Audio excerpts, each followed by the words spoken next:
There are so many people in the world, and you may be watching this right now, and you have these incredible ideas, and what you think is missing is motivation. And that's not true. Because the way that our minds are wired, and the fact about human beings, is that we are not designed to do things that are uncomfortable or scary or difficult. Our brains are designed to protect us from those things, because our brains are trying to keep us alive. And in order to change, in order to build a business, in order to be the best parent, the best spouse, to do all those things that you know you want to do in your life, with your work, with your dreams, you're going to have to do things that are difficult, uncertain, or scary, which sets up this problem for all of us.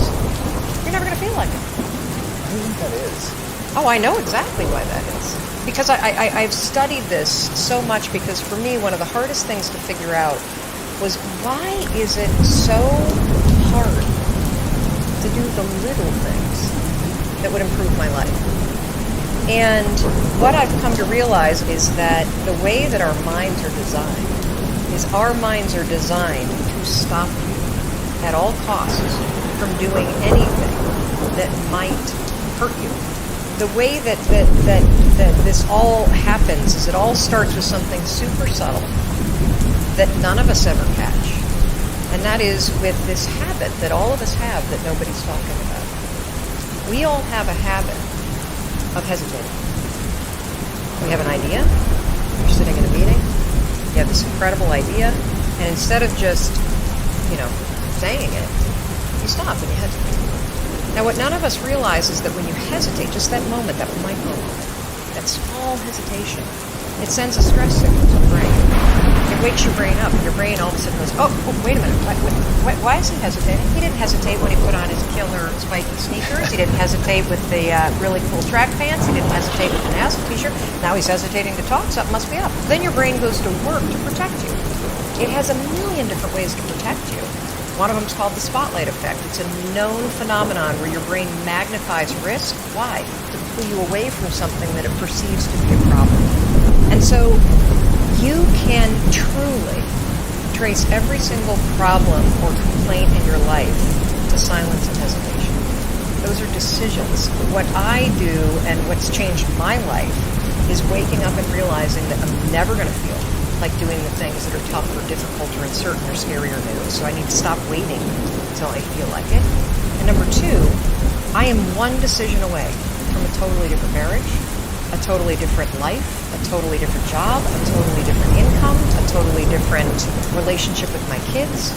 Not like one decision, I'm divorcing you, in the marriage example, but one decision on, you could be having a conversation with your spouse and you feel your emotions rise up, and within a tiny window, those emotions can take over and can impact how your marriage goes. Or you can learn how to take control of that micro moment and make a decision to act in a way that actually shifts your marriage. Your life comes down to your decisions, and if you change your decisions, you will change everything. In the scheme of life, hitting the snooze button is not that big of a deal. But here's the thing about life. None of us wake up and say, today is the day I destroy my life.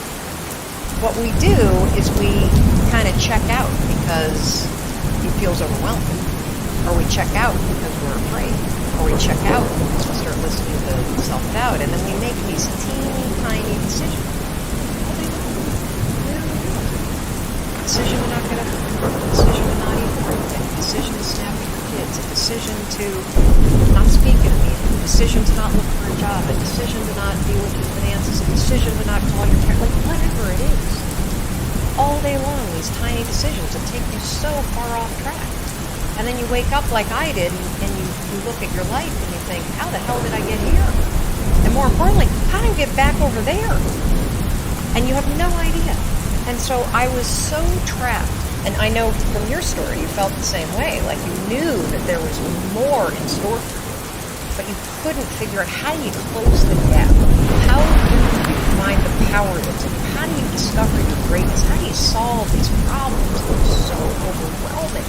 When you can't, I would go to the grocery store and the items would scan And I would be sitting there readying my excuse because there was no way that my check bar was going to clear. I got in this struggle with myself that a lot of us find ourselves in, and that is you get trapped in what I call the knowledge action gap.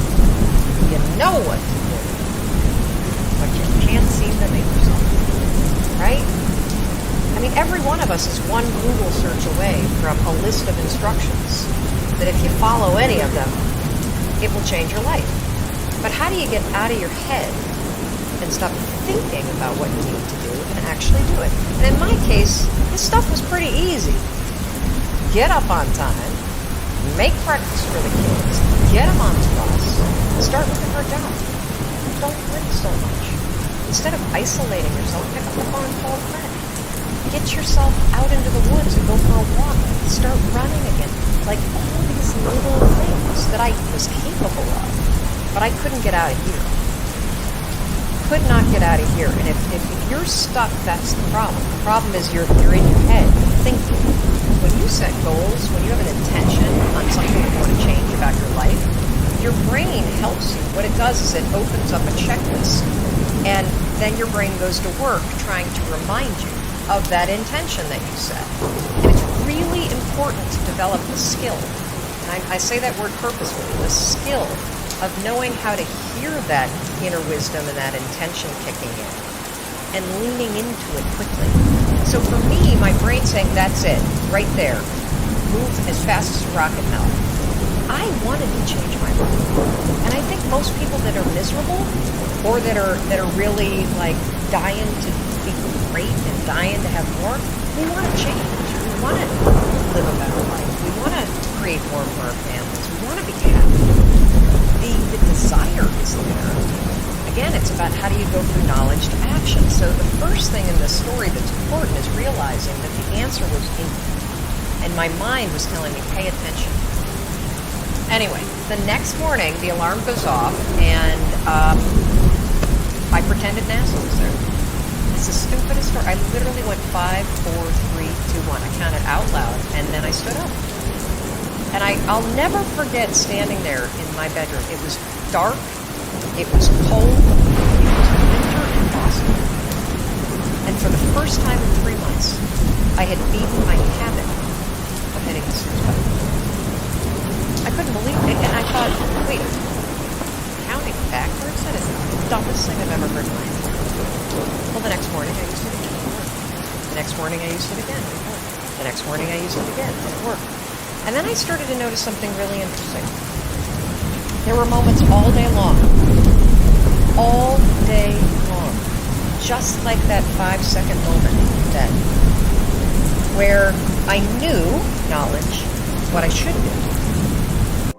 And if I didn't move within 5 seconds, my brain would step in and talk me out of it. Every human being